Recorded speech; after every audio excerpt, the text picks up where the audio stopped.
Visite sur le Haut-Maroni aujourd'hui pour le préfet Marc Delgrande. Il était accompagné des généraux des forces armées de Guyane et de la gendarmerie. La délégation s'est rendue dans plusieurs villages amérindiens et a rencontré les chefs coutumiers. Il a été question de l'importance des règles de confinement, de l'aide alimentaire et de la reprise du trafic des pirogues dans ce secteur. Le reportage de Pierre Tréfou. Les représentants de l'État et de l'armée sont allés à la rencontre des chefs coutumiers du Haut-Maroni suite à leur appel. En effet, depuis le début du confinement, ils ont observé une augmentation du trafic des pirogues sur le fleuve et des difficultés d'approvisionnement alimentaire dans la région. Depuis un mois, pour moi, ça se passe très difficile parce qu'on n'a pas de ravitaillement pour les congeler.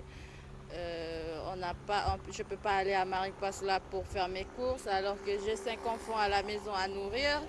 Et comme il n'y a pas d'école, je suis obligée de faire à manger 5 fois par jour. Et ça, c'est très difficile pour moi au niveau de nourriture.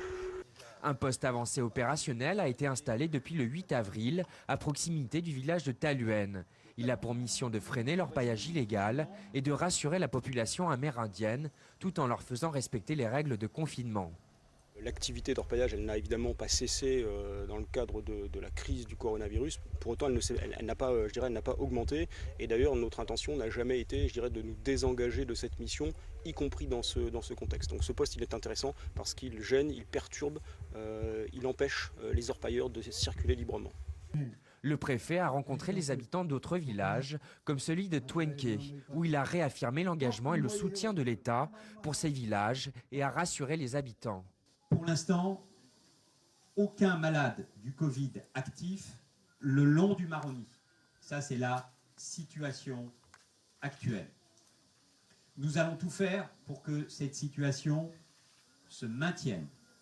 Avec le Suriname, situé de l'autre côté du fleuve, il est difficile de contrôler les déplacements chez le voisin. Il faut savoir qu'ici, il n'y a pas de frontières réelles. On va dire c'est une ligne imaginaire, mais que chacun peut aller de droite à gauche sans trop de problèmes ici. Le préfet a ensuite rencontré les habitants d'Antekumpata, où la coopération avec le Suriname a notamment été abordée. Nous avons obtenu de nos voisins surinamais un protocole très clair concernant la frontière qui est en œuvre entre Saint-Laurent-du-Maroni et Albina. Il faut désormais faire descendre vers Maripasoula et au sud ce protocole et cette coopération. Je crois que des forces militaires surinamaises doivent être envoyées sur place. Nous allons vérifier ce point, mais je crois qu'il faut surtout dans cette période que nous comptions sur nous-mêmes. Afin de rassurer et d'informer au mieux les habitants du Haut-Maroni, des médiateurs entre le 20 et 25 avril viendront expliquer ce qu'est le Covid-19 et comment s'en prémunir. Notre invité ce soir est le préfet Marc Delgrande. Il est en direct de la base militaire de l'aéroport Félix Éboué à Matoury, où a atterri en début de soirée l'avion CASA en provenance des Antilles. À son bord du fret sanitaire très attendu. Question directe, sommes-nous prêts en termes de personnel, de matériel sanitaire pour faire face à un éventuel pic que certains annoncent d'ici quelques semaines, dans les prochaines semaines en tout cas? Alors, d'abord, l'objectif est d'éviter le pic, vous l'avez bien compris, et de garder... D'abord, faisons tout pour qu'il n'arrive pas, c'est l'objectif prioritaire. On garde les frontières fermées, très fermées, on garde l'aéroport avec ses fréquences de vol aussi longtemps que nécessaire. Alors, sur le matériel, écoutez, je crois que les choses sont assez claires. Nous avons actuellement, on avait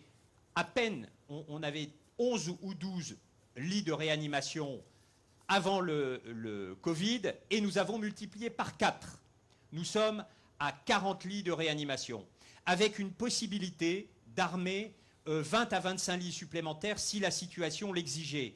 Donc avec du renfort, pour passer de 40 à 25, il nous faudrait quelques réanimateurs et des équipes de soignants. S'agissant, parce que je souhaite, très rapidement, puisque le temps file, si vous me le permettez, et évoquer les communes de l'intérieur. J'étais hier à Taluène, à Twenke et à Antekumpata. J'ai dit aux autorités coutumières que nous avons la possibilité de réaliser le nombre d'évacuations sanitaires